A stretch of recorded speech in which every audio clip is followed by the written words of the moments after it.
Hey, everyone. Last talk, oh my God, we all made it. This is amazing. I'm really excited to be here. I missed yesterday, sadly, but I've been following online, I've been following tweets, and I love the energy and enthusiasm and inspiration going on here. So I'm going to keep this to only about 10 minutes, and then we'll be in the finale, okay? So let me make sure I have my clicker right. Is our prezo on?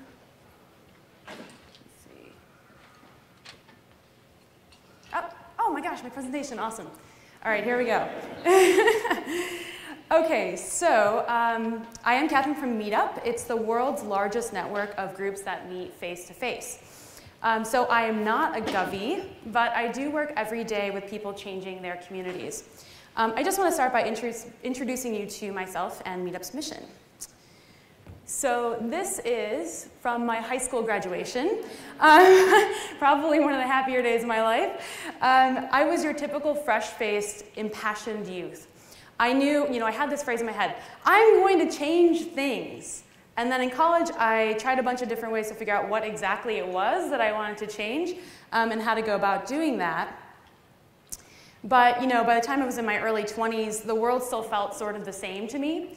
And oops, except that I was going to more punk shows. So I became your typical semi-jaded youth. I guess by making a sound, I can make it go further. There we go. So fast forward a little bit, and I found myself with this company called Meetup. Its entire mission is built on the premise that people are changing the world every day. And I felt like a kid at the threshold of the rest of the future again. That was me at my company picnic with the co-founders and his new baby. So cute. So, Meetup. We have over 9 million people have joined Meetup to discover and build the communities that matter to them.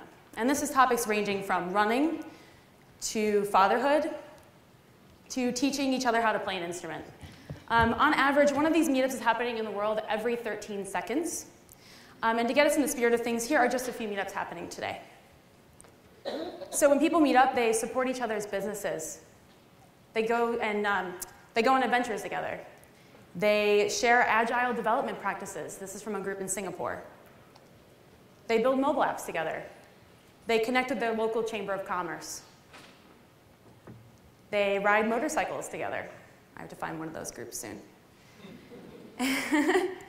So all of these local groups are people coming together out of nothing but their own desire to connect and shape each other's lives. In my role at Meetup, I get to regularly meet with organizers, brands, political leaders who are genuinely excited about this power of connected people. I want to share some lessons I've learned while devoting myself to community building and how focusing on connecting people can help you in your important work as leaders in the world's future. So not everyone is as jazzed about people and participation as I am. In the early 1900s, some Italian guy named Pareto made the obvious statement of the year by noting that 80% of the land in Italy was owned by 20% of the population. Many decades later, Joseph Duran, a leader in business management, noticed that 20% of the pea pods in his garden contained 80% of the peas. So he introduced this 80-20 principle named after Pareto.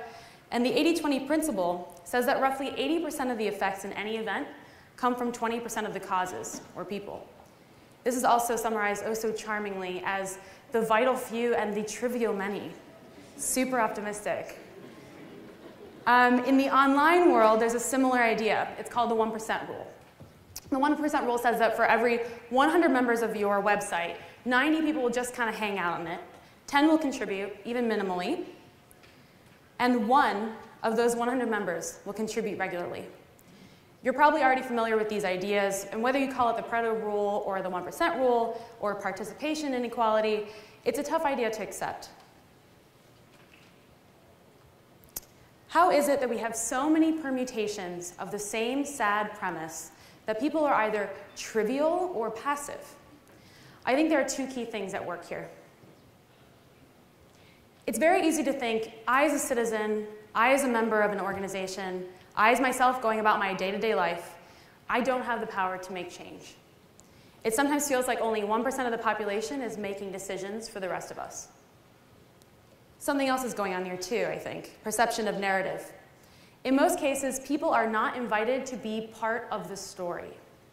Whether it's a website, media, a campaign, or even our own education, we are largely expected to simply play a consumer role. This constant expectation, or lack thereof actually, placed upon us, of course leads to a default state which is passive and not creative. And even if or when we are asked to contribute, the request is often more like a solicitation than part of an ongoing dialogue or relationship.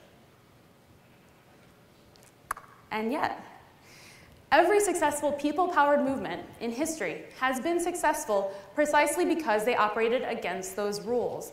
They believed that they were powerful, and they believed that their story could only be told together.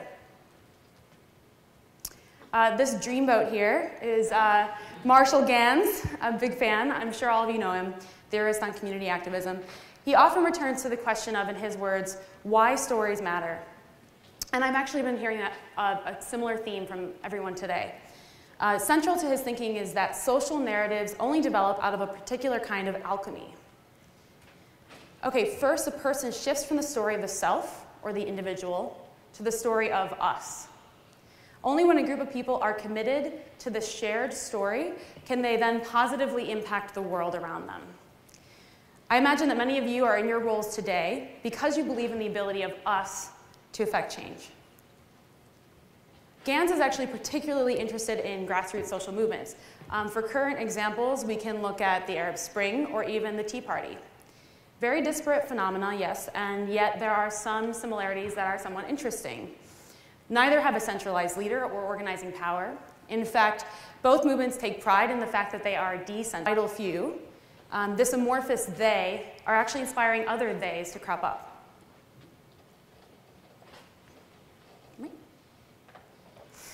So I'm not suggesting these are twin movements by any means, but both share one same core, and that's connection.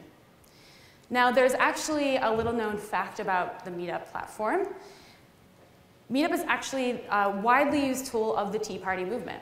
There are almost 700 groups and nearly 100,000 people that call themselves part of the Tea Party on Meetup.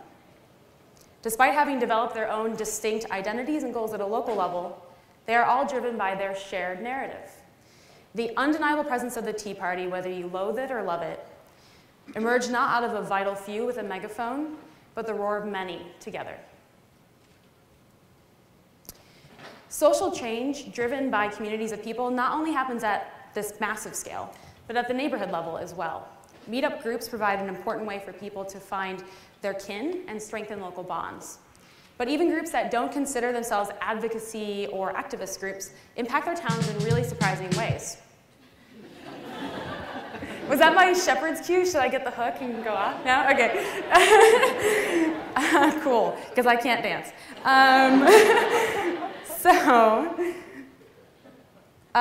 These are a few members of the New York Beekeeping Meetup group.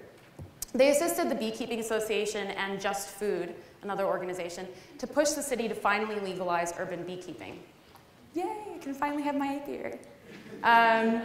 I saw this actually just yesterday in the news. In Navarre, Florida, the Runners and Walkers Meetup group was concerned about the condition of their local beach's bike path. And so armed with photos of the track that the group members actually took photos of, they successfully appealed to the local public works department for improvements.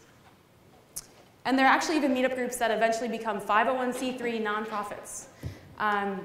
So how can what I've shared tie into your work? I'm not a govie, so I'm not totally sure, but here's what I've gathered from talking with people in government. I've given 2 examples now of government agencies collaborating with meetup groups at a local level. I bet you can find meetup groups out there that would love your help and would prove incredibly helpful in return. That said, if you're operating at a scale where it doesn't make sense to reach out to all the relevant local meetup groups, and more specifically, if you already have your own engaged community, consider calling on your people to self-organize around a meetup day. It's just a day of action.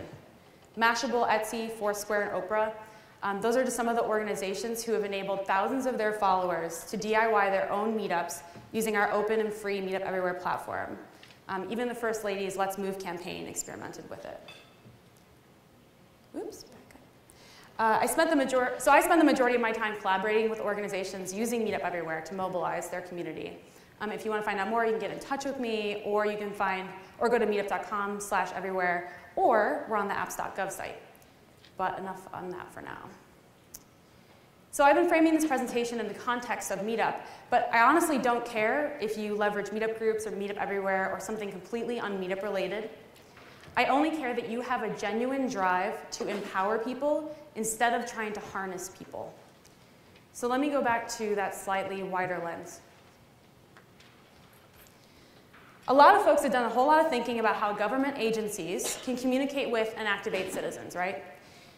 Often even more challenging is finding effective ways for citizens to communicate with government to convey their needs and wishes. In either case, it seems that things too often degenerate into people talking at each other instead of collaborating. Too often become more like the 20% asking a favor or making demands of the 80%, instead of everyone helping each other out.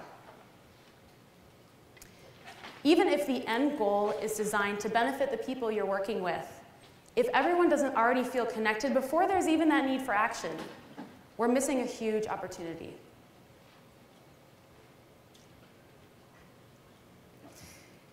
You have joined the leagues of government in government at such an exciting time because you have more tools than ever before to connect citizens with each other.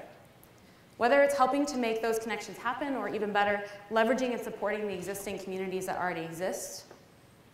When you connect citizens to citizens, you open up a world of infinite scalability and infinite potential for everyone. Something our CEO, Scott, likes to say a lot, or talk about a lot.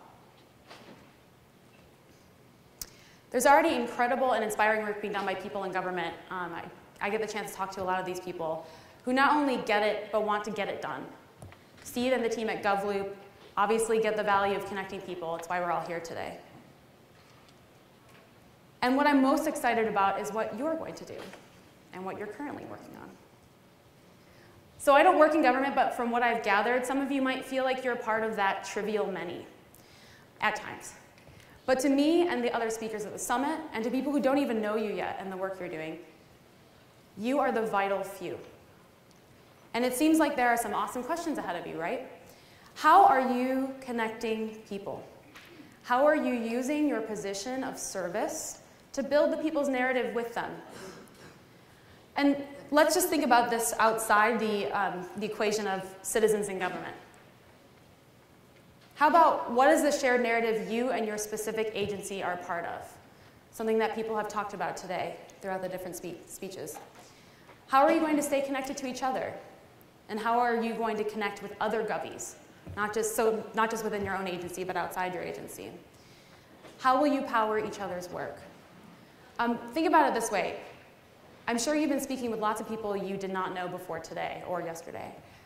Find 5 people that you're going to stay in touch with to check in on each other, to support each other.